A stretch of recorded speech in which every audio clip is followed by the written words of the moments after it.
Well, hey there. Welcome to a Deadly Analysis podcast review of the recent horror film Get Out. The movie essentially follows a young man with irritable bowel syndrome into a restaurant. He's about to poop his pants, he's got to use the restroom, but the manager says that it's for paying customers only and he needs to get out. Wait a minute, that's my horror story. The movie is actually about a young man named Chris whose girlfriend invites him over to her parents' house for the weekend. Now, Chris is black, and his girlfriend, along with her entire family, are white. Uh-oh. Now, over the course of the weekend at the home of Caucasian misery, Chris starts to discover various African-American men and women working around the family's home, and all of them seem a bit off. Almost like they're in some kind of a trance. Suspicions become raised, bad things begin to happen, and Chris soon realizes that instead of watching Friends and enjoying Starbucks all weekend, he's gonna have to run for his life. One could say he's going to have to get out. This film marks the directorial debut of Jordan Peele, and it is a damn fantastic debut at that. The film is currently sitting at a 100% score on Rotten Tomatoes, making it one of the highest rated horror films ever. So let me tell you what I liked about this movie. The acting is fantastic, it's shot very well, and I was surprised that one of the elements that I enjoyed the most about the movie was the music. The film uses these very sharp moments of the violin to accentuate a lot of the tension that's going on. This was done very similarly in Sam Raimi's film Drag Me to Hell. And while we're on the topic of this film's likeness to other cinema, the best movie I can compare this to is The Invitation. In fact, one of the early opening scenes, both in this film and in The Invitation, is a scene where the protagonists are driving up to the secluded area where the film is going to take place, and in doing that, they accidentally run over and kill an animal. This happens almost identically in both movies, and it's a great way to foreshadow the pain of what's to come, that all is not well with what lies ahead. And trust me, all is not well in what lies ahead for Chris. This is a very tense film. The villains are not supernatural, they're not otherworldly, they're not unstoppable monsters. They're people.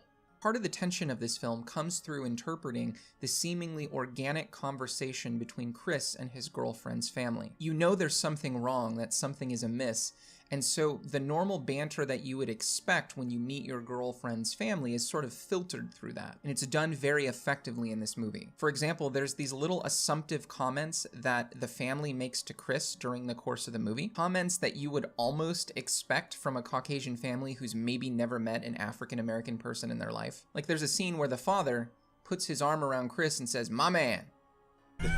Later on in the film, the father makes a point to tell Chris that Tiger Woods is his favorite golfer, and that if he could, he would vote for Obama for a third term. And it's like that vain attempt to try and relate, you know what I mean? To try and show that you get it, that you're in. And so the film does a really good job at taking those awkward moments and molding them into genuinely unsettling structures. You sort of go from cringing because white people are making it really awkward to cringing because it looks like those same white people are out to kill you.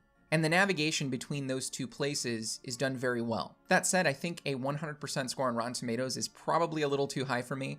There's times where this movie relies a little too heavily on stereotypes. And I don't mean like offensively. The fact that this movie angered a lot of white people is probably just more reason to go see it. What I mean is that this movie relies often too heavily on these stereotypes when it doesn't need to. For example, there's a scene where we see a white woman sitting behind her laptop with her headphones in, listening to the Dirty Dancing soundtrack and eating Fruit Loops out of a cereal box. I mean, you might as well have just thrown like a mayonnaise sandwich in there for kicks. So sometimes it feels a little over the top when it doesn't need to be. It doesn't really function in any specific way for the film. I mean, look, it's not like all white people like to eat Fruit Loops out of a box and listen to Dirty Dancing soundtracks.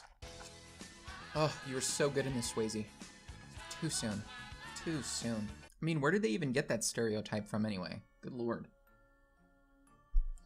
Damn, that's a good pumpkin spice latte. Now, on a deeper level, if there were any racial discourse that maybe should be drawn from this film, it would seem to me to be about having a voice. The movie is filled with scenes where African-American men and women are there, but they're not really there. What happens to them in the movie, and I'll leave that unspoiled for you, leads to phrases like being in the sunken place, in the background. When whatever happens to them in the film, they are told that their existence is relegated to being a mere passenger. And in fact, there's tons of scenes where the African-American people in this film try to speak, but they can't. They're locked. They're there, but they're not. And I think there's some social commentary there, but I'll leave that for another time. So to summarize, this is a very atmospheric, unnerving, and deeply unsettling movie that makes you feel stupidly uncomfortable. If you like films where you know something is wrong but you can't quite put your finger on it, this is the movie for you. I highly recommend it. If you enjoyed this quick review, be sure to check out our other stuff at the Deadly Analysis podcast. We basically analyze and discuss the cinematic and philosophical perspectives